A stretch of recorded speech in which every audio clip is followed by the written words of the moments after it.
it was an interesting look factually at this blast in Beirut and also the humanity of the people who were impacted by it.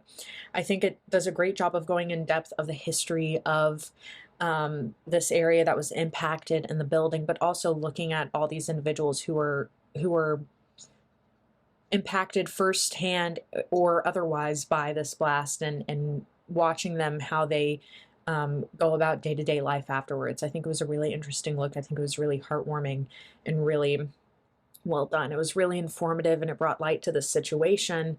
Um, and while it is informative, it also by looking at these people as they're mourning, it does a great job of adding the emotional pull to this topic as well. There's this sense of bewilderment and unintentional amusement or interest seeing the chaos and carnage of an explosion and those affected trying to navigate through it all.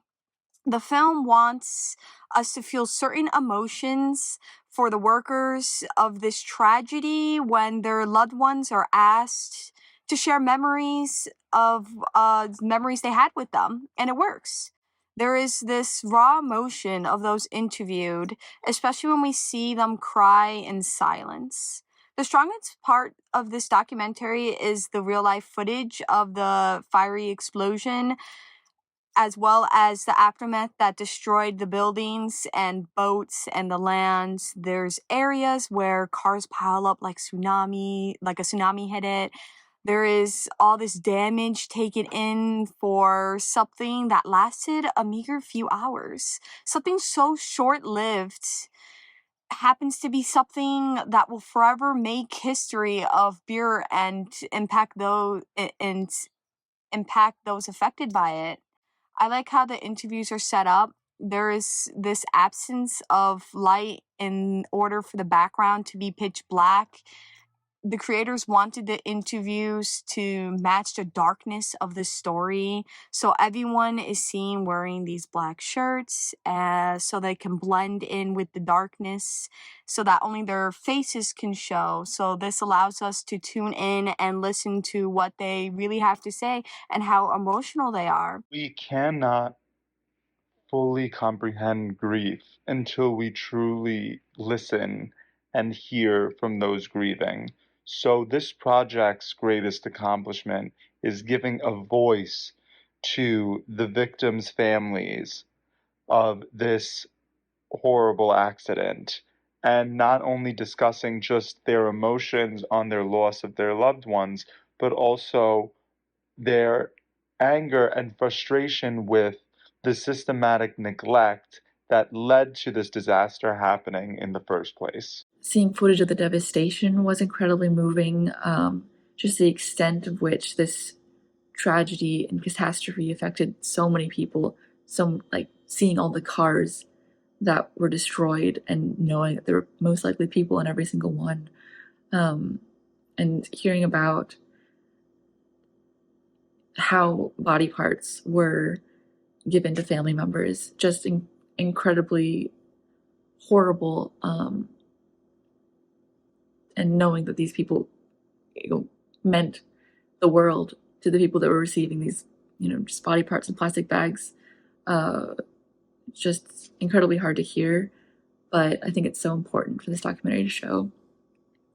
I think it did a great job with interviewing these people.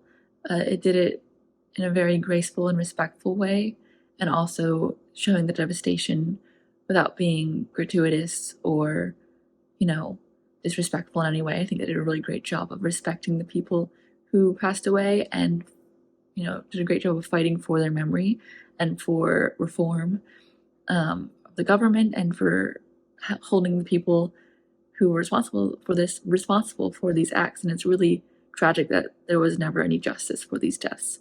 And I think this is a really important documentary to raise awareness for all of these things. This really opens and it drops you right in the middle of the action. And it's hard to watch, and it should be hard to watch. What happened there was awful. I loved how the filmmakers balanced using footage from people's cell phones to using a more HD camera, the interviews, listening to how this affected everybody's life and their stories of loss. It was very touching. It was very touching, and it was beautifully done. The cinematography that the filmmakers used was absolutely great. The interviews were so emotional and vulnerable, and I appreciate that these people shared the losses that they had and talked about the people that they lost in this horrific thing that happened in their city.